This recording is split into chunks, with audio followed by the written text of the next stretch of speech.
नमस्कार दोस्तों, home science with education में आप सभी का स्वागत है।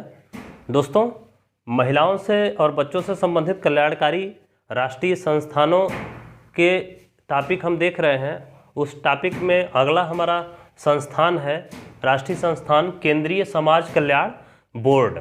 केंद्रीय समाज कल्याण बोर्ड, जिसको शार्ट में बोलते हैं CSWB। इसका अगर कभी एग्जाम में पूछ दे CSWB से क्या तात्पर्य है, तो उसका फुल फॉर्म पूछ रहा है, इसका मतलब उसका हो जाएगा central social welfare board. CSWB की स्थापना 12 अगस्त 1953 को हुई थी और इसका मुख्यालय कहाँ है? नई दिल्ली है। इसका मुख्यालय अगर पूछे तो नई दिल्ली याद रखिएगा, मुख्यालय नई दिल्ली में। और बता दें दोस्तों, ये जो बोर्ड है समाज कल्याण बोर्ड, ये मानव संसाधन विकास मंत्रालय भारत सरकार के अंतर्गत कार्य कर रहा है। संवैधानिक संस्था है, इसके सदस्य हैं, सचिव हैं, सभी लोग जो है कि इसके रिक्रूट किए जाते हैं।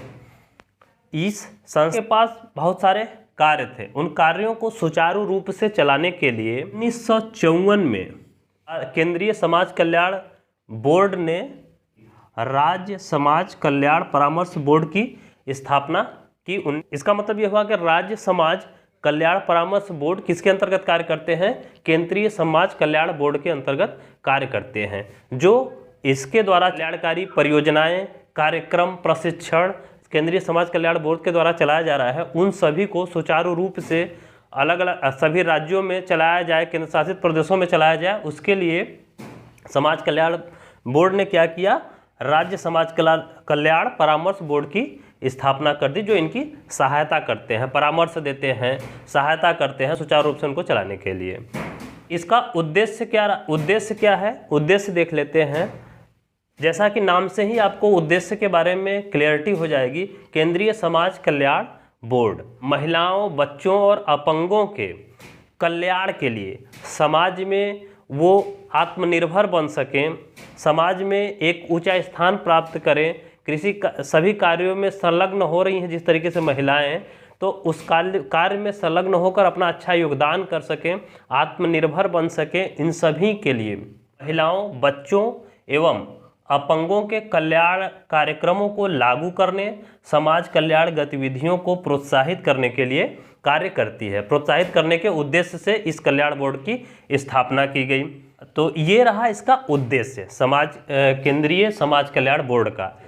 अब ये सब सारे काम हैं, इन कार्यों को सुचारू रूप से चलाना है। महिलाओं को जो है कि प्रशिक्षण किस तरीके से दिया जाए ताकि वो जो है कि समाज में अपना एक स्थान बना पाएँ, आत्मनिर्भर बन पाएँ। इन सभी कार्यों को करने के लिए बोर्ड ने 9 विभाग बांट दिए और सभी विभागों को अलग अलग कार्य दे दिया। उन विभागों के बारे में देख लेते हैं यहाँ पे।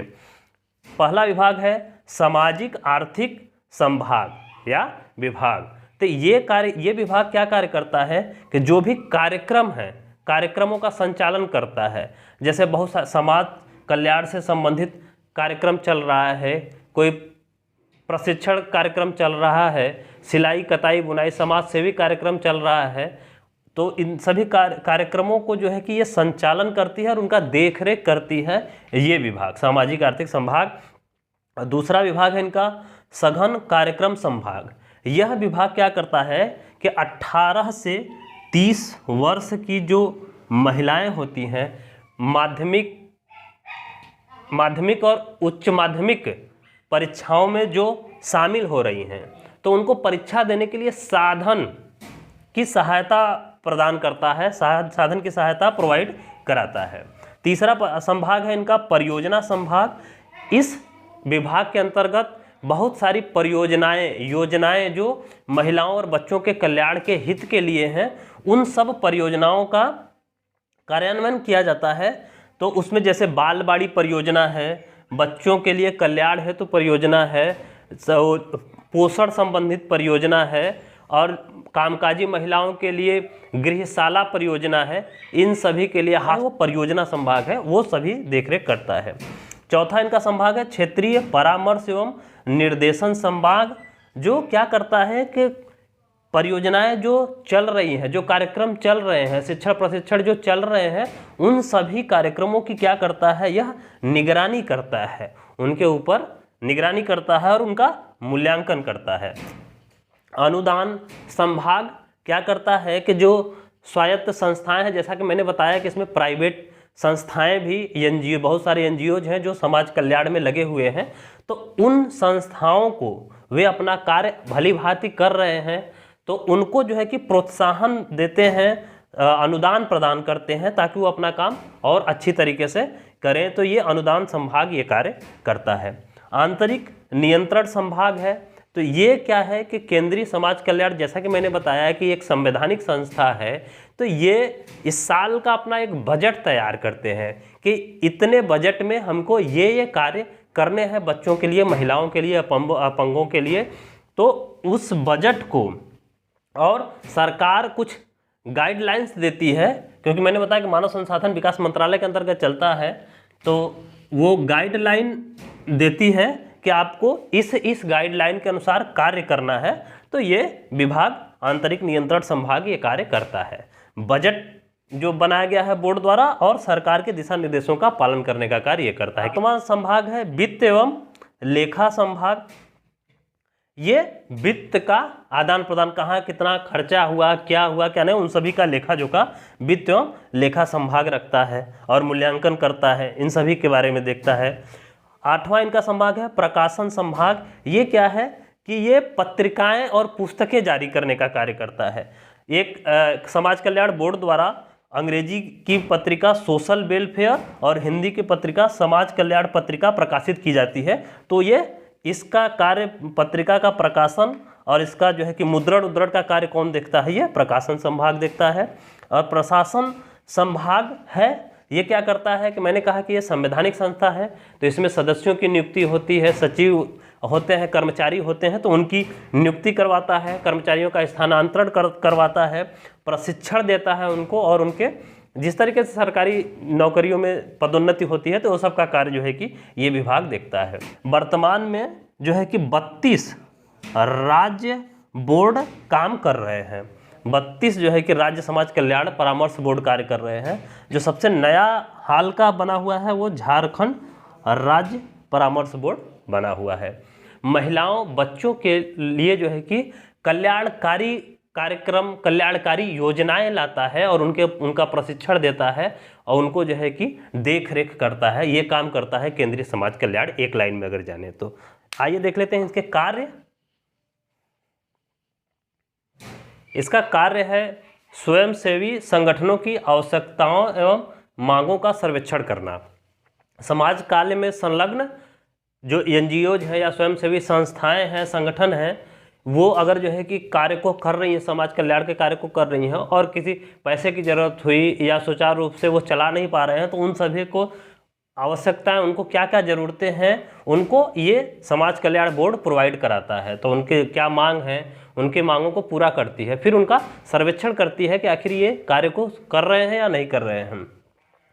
और दूसरा कार्य इनका क्या था, अयोग्य मतलब डिजर्विंग संस्थान जो हैं एवं जो संगठन है उनके लिए आर्थिक सहायता प्रदान करती है।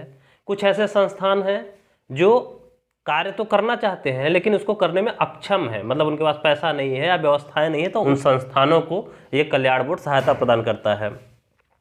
और तीसरा कार्य इनका क्या था, 1962 में ब्लॉक लेवल पर महिला मंडल की स्थापना की, जिसमें महिलाएं जो है कि महिला मंडल कार्यक्रम का आयोजन करती हैं और उसके माध्यम से महिलाओं को जागरूक करती हैं, प्रशिक्षण देती हैं। और चौथा इनका काम था कामकाजी महिलाओं के लिए इन्होंने हॉस्टल की व्यवस्था करवाई। महानगरों में, शहरों में जहाँ पे महिलाएं जो है कि जा रही हैं, कार्य, बहुत सारे कार्यों में संलग्न हैं और कार्य कर रही हैं, तो वहाँ पे महिलाओं को रहने की असुविधा न हो, उसको देखते हुए इस समाज कल्याण बोर्ड ने महिलाओं के लिए हॉस्टल की सुविधा उपलब्ध कराई।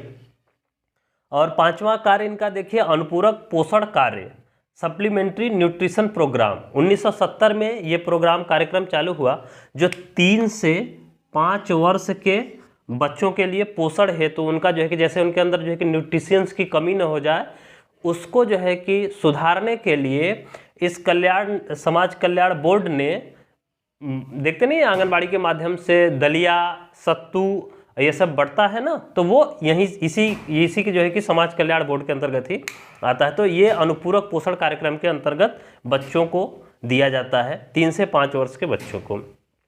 और एक काम इनका और बेहतरीन कार्य है, देखिए छठा कार्य, पालना घर। 1977 में इन्होंने पालना घर स्टार्ट किया। बच्चों की देखभाल करने के लिए जो महिलाएं हैं, कामकाजी महिलाएं हैं, अपना कार्यों में चली गई, कार्यों पर चली गई हैं, बैंकों में कार्य कर रही हैं, किसी जो है कि विद्यालय में कार्य कर रही हैं, कई जगह अन्य कार्यों में संलग्न है, तो बच्चों की जो देखभाल नहीं कर पा रही है, घर पे देखभाल नहीं रहा था, उन बच्चों की देखरेख के लिए पालना घर की स्थापना की गई 1977 में। देखिए कितना बेहतरीन कार्य कर रही है ये संस्थान। तो इन सभी के बारे में जानना है, यही एग्जाम में पूछता है कि समाज कल्याण से रिलेटेड कौन सी संस्था कार्य करती है। आपको इन सब बातों को ध्यान रखना है। थोड़ा सा बोरिंग लग रहा होगा, लेकिन जानना जरूरी है, आपके सिलेबस में है। और एकीकृत प्री स्कूल परियोजना इनका 7वां कार्य है। एकीकृत प्री स्कूल परियोजना 1962 में यह कार्यक्रम चलाया गया। इसमें क्या हुआ, 3 से 6 वर्ष के जो छोटे बच्चे हैं उनको जो है कि बुलाया जाता है, वहाँ पे इकट्ठा कराया जाता है। जिस तरह आंगनबाड़ी देखते हैं ना, तो उस तरीके से बच्चों को बुलाया जाता है और उनको उठना, बैठना, बोलना, चलना सिखाया जाता है, ताकि बच्चा जब स्कूल में जाए, जब प्राइमरी लेवल पर जाए, तो उसको झिझक न हो, मतलब विद्यालय जाने से डरे नहीं, आसानी से विद्यालय जाए और अपनी पढ़ाई को सुचारू रूप से करना स्टार्ट करे। उसके लिए इन्होंने एकीकृत प्री स्कूल परियोजना स्टार्ट की। 8वां का कार्य देखिए, पारिवारिक परामर्श केंद्र की स्थापना किया। ये काम इन्होंने बहुत बढ़िया किया। कैसे, पति पत्नी का आपस में वाद विवाद हुआ, लड़ाई झगड़ा हुआ, तो उसको निपटारा करने के लिए इस जो है कि बोर्ड की स्थापना की गई। इसमें क्या किया गया, पति को अलग, पत्नी को अलग बुला लिया जाता था और दोनों से परामर्श किया जाता था, बात विचार किया जाता था और देखा जाता था कि क्या मामला क्या है, और उसको रफा दफा करने की कोशिश की जाती थी, बिल्कुल आसान तरीके से, किस तरीके से रफा दफा हो जाए ताकि पति पत्नी का प्रेम आपस में बना रहे। देखिए कितना बढ़िया काम है ये बहुत ज़रूरी काम है। सबके घर में ऐसे लड़ाई झगड़ा होता रहता, तो इतना सभी लोग चले जाइएगा, अगर ऐसी कोई समस्या आएगी तो समाज कल्याण के पास वो सबका समस्या का हल हो जाएगा। अगर ऐसी कोई बात है तो भगवान का ऐसी बात ना हो। और इनका 9वां कार्य देखिए, शिविर लगाते हैं ये लोग। शिविर का मतलब क्या, जैसे टूर नहीं जाता, विद्यालयों का टूर चला गया, बच्चों का टूर ये ले जाते हैं। तो इस शिविर में कैंपेन करते हैं, इसमें 10 से 16 वर्ष के बच्चों को शामिल करते हैं, ये मतलब बड़े बच्चों को शामिल करते हैं। इसका उद्देश्य क्या है, इसका उद्देश्य था, शिविर लगाने का उद्देश्य क्या है, बच्चे जाएंगे, जगह को देखेंगे, अपने कंट्री के बारे में जानेंगे, आपस में प्रेम व्यवहार उनका बढ़ेगा, सामाजिकता सीखेंगे, मित्रता बढ़ेगी और देश और राष्ट्र के प्रति प्रेम की भावना को जागृत करने के लिए ये कार्य जो है कि इनका ये उद्देश्य था, समाज कल्याण का शिविर लगाने का जो उद्देश्य था। कल्याण विस्तार की योजना, कल्याण जो है कि किस तरीके से होना चाहिए, महिलाओं का, बच्चों का कल्याण विस्तार की योजना ये चलाया इन्होंने। प्रौढ़ महिलाओं हेतु प्रशिक्षण दिया गया, जिसमें 30 वर्ष की जो महिलाएं हुआ करती हैं उनको जो है कि प्रौढ़ मतलब साक्षर बनाया गया, साक्षर बनाने का साक्षरता कार्यक्रम चलाया गया।